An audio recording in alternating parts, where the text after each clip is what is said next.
তো দেখো আমি ভাজা ভাজা হয়ে গেছে, তুলে নিলাম। আর তেলটা, এই যে তেলটা বেঁচেছে আমার, এটাতেই হয়ে যাবে। তো এখানে দেখো আমি কী নিয়েছি, একটা এলাচ নিয়েছি, একটুখানি দালচিনি নিয়েছি, আর নিয়েছি হাফ চামচ জিরা, গোটা জিরা, আর একটা তেজপাতা। তো এটা ফোড়ন দেবো এঁচোড়টাতে।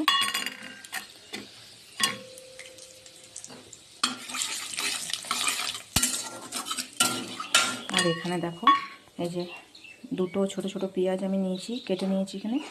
আর এখানে আছে আদা, কাঁচা লঙ্কা, ধনে পাতা, টমেটো, আর রসুনটা বেটে নেবো আমি মিক্সি জারে। তো মিক্সি জারটা নিয়ে নিই এবার আমি।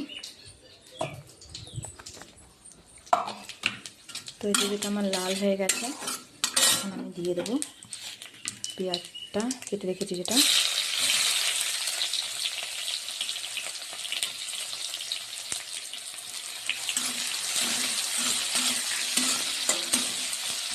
তো পেঁয়াজটা আমার ভাজা হোক, তখন আমি মশলাটা বেটে নিই। আমি শিলনোড়াটা নিরামিষ রেখেছি, যখন নিরামিষ মানে আদা জিরা বাটা হয় বা আদা বাটা হয় বা যে কোনো জিনিস নিরামিষ রান্না করলে আমি শিলনোড়াতে বেটে নিই। আর মিক্সি জারটা যেহেতু প্রথম থেকে আমাদের রসুন পেঁয়াজ খোয়া হয়ে গেছে, ওই জন্য ওটা রসুন পেঁয়াজেরই করে দিই। চলো মশলাটা ভাজা হয়ে গেছে পেঁয়াজটা এখানে, আর বেশি ভাজবো না, এরকম মশলাটা বেটে নিচ্ছি। এবার দিয়ে দেবো এর মধ্যে।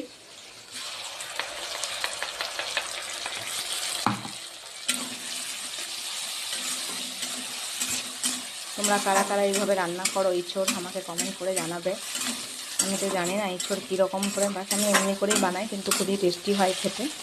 আমি এই রান্নাটা আমার মায়ের কাছ থেকে শিখেছি। আমার মা খুব ভালো রান্না করে, তো আমার মায়ের কাছ থেকে ইঁচড় রান্না করাটা আমি শিখেছি। তো এটার মধ্যে একটু জল দিয়ে দেবো।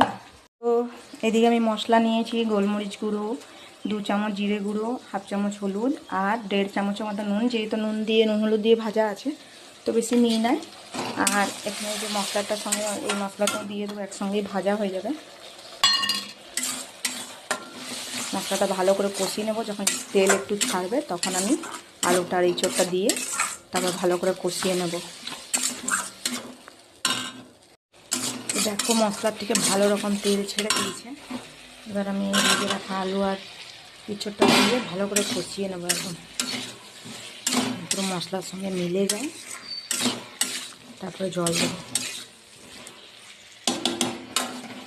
ভাজা হোক ভালো করে।